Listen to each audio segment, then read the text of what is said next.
The night was quiet, the kind of quiet only the Wild West could carry, until the knock came. Jake Morrison, a weathered cowboy who had long since chosen solitude over trouble, opened his door to a sight that would change his life forever. A woman, bloodied and barely standing, collapsed into his arms. Her torn calico dress told of violence, but her words carried something deeper. "Please, take the children," she whispered. Behind her, in the flicker of lantern light, 7 pairs of terrified eyes looked back at him. Children, orphans, survivors of a raid that had turned their mission school into ashes. And in that moment, Jake faced a choice: shut the door and survive, or open it wider and invite danger straight into his life. What he didn't know was that these 7 children carried not just scars, but a secret powerful enough to make ruthless men burn everything in their path. If stories like this grip your heart the way they grip mine, don't forget to hit like, subscribe, and share this video. It helps us bring more untold tales of courage, compassion, and the Wild West to life. And let me know in the comments, what would you have done if 7 scared children appeared on your doorstep that night?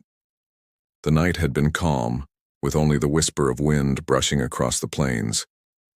Jake Morrison, a man who had spent years avoiding entanglements, was just banking the fire when he heard it. A knock. Not polite, not steady, but frantic. When he opened the door, the world shifted. A young woman, blood soaking through her calico dress, stumbled forward. She leaned against his doorway as though it were the last thing holding her to life. Her lips cracked, her voice barely a whisper. "Please, take the children." Jake's eyes darted to the shadows. There, 7 children, wide-eyed and silent, clustered like frightened deer. The oldest, a girl clutching a baby to her chest, stared at him with a mix of suspicion and desperate hope. Their faces streaked with soot, their clothes singed. They looked like they had just crawled out of hell. Jake stepped back, letting them inside. The woman, pale and trembling, collapsed into his only chair. "Raiders," she gasped. "Burned the mission school. Sister Catherine. She didn't make it. These children, they're orphans. I'm Mary Whitfield, their teacher." Jake's heart sank. He knew the mission. He knew the whispers. And now, it had come to his door. The cabin was silent but for the crackle of the fire and the rasp of Mary-A's breathing. Jake stood near the window, one hand on the curtain, the other still gripping the rifle he hadn't fired in months. His eyes flicked to the children huddled in a corner, trembling, too exhausted to cry. "Raiders?" he asked, though her bloodied dress and hollow eyes had already told the story. Mary nodded weakly, her words breaking as she spoke. "They burned it. The mission school. Sister Catherine is gone. They said no half-breed children would live on their land." The words hung heavy in the air, twisting Jake's stomach. These weren't just outlaws, they were men who killed out of hatred. He clenched his jaw, a familiar rage stirring in him, one he thought he'd buried years ago. Before he could answer, a sound cut through the night, faint at first, then growing louder. Hoofbeats. Not thunder, not chance. Hoofbeats. Jake's breath caught. He peered through the thin curtain and his worst fear took shape. Riders. At least 8, circling his cabin like wolves around a lone deer. Their torches licked the darkness, shadows stretching across his yard, and at the head of the pack, Clay Hutchins. The scar across his throat caught the torchlight like a jagged brand. Jake muttered under his breath. "Not tonight." From outside, Hutchins' voice rang out, cold and mocking. "Morrison, we know you got something that belongs to us. Send 'em out, and maybe we'll let you keep breathing." Jake's stomach tightened. He could give them up, wash his hands clean. He was one man with 12 bullets against 8 hardened killers. No neighbor for miles, no help coming. Who would blame him if he chose survival? Then he looked back. 7 children, huddled tighter with every shout. The oldest girl, barely 14, Indian and white mixed in her sharp features, clutched the baby tighter, rocking with a quiet strength that made her look older than her years. A boy around 10 held a wooden toy horse like it was a weapon. 2 little girls, no more than 6, held each other's hands so tightly their fingers had turned white.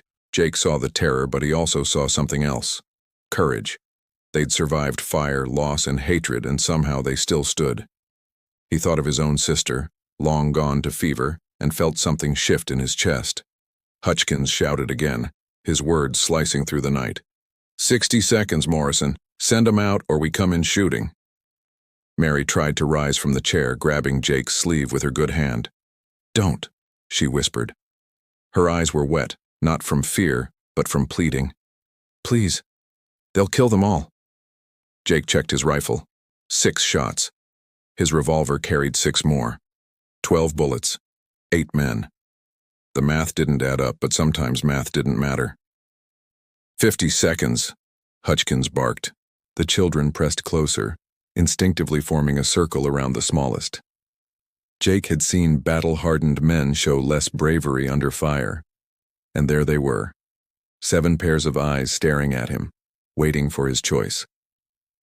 The baby whimpered, and the oldest girl hushed her with a song in a language Jake didn't understand. It was soft, haunting, protective. And in that moment, Jake Morrison decided he wasn't going to be the man who bartered children's lives for his own skin. 40 seconds.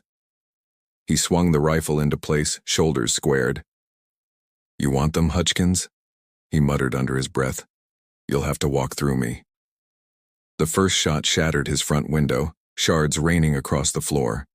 The children ducked instantly, practiced like they'd done this before. Jake returned fire, the crack of his rifle splitting the night.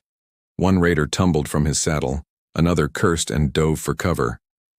30 seconds, Morrison, Hutchkins snarled. You can't fight us all. But Jake wasn't listening. He was already moving, checking the trapdoor Mary had pointed out near the kitchen, barking orders. Get the children down there, now! The girl with the braids didn't hesitate. She herded the little ones toward the cellar, her voice calm and steady even as bullets punched through the walls. Jake caught her eye as she turned back. Your name? He asked, keeping his rifle aimed at the window. Sarah? She answered firmly. Sarah Crowfeather. These are my brothers and sisters now. Jake gave a single nod. He had no time for introductions, but something in her tone, out in her defiance, told him this child was already a leader. 20 seconds. Hutchkins jeered, his laughter like broken glass. Smoke curled into the room. A torch had landed on the roof. Flames spread fast, licking the dry boards. Another torch followed, then another. They weren't just here to kill. They meant to burn everything. Jake's teeth clenched. He wasn't just fighting men tonight. He was fighting fire, fear, and the kind of evil that didn't stop until it got what it wanted. He glanced back at the children one last time, disappearing into the cellar's dark safety. Sarah was the last to climb down, baby still in her arms. She looked at him, not with fear, but with something fiercer. You're not dying tonight, Mr. Morrison, she said. Neither are we. And then she was gone. Above, the roof groaned under the weight of fire. Outside, raiders laughed and circled, waiting for the flames to do their work. And Jake Morrison, one man with 12 bullets, stood in the middle of his burning cabin, staring down the storm.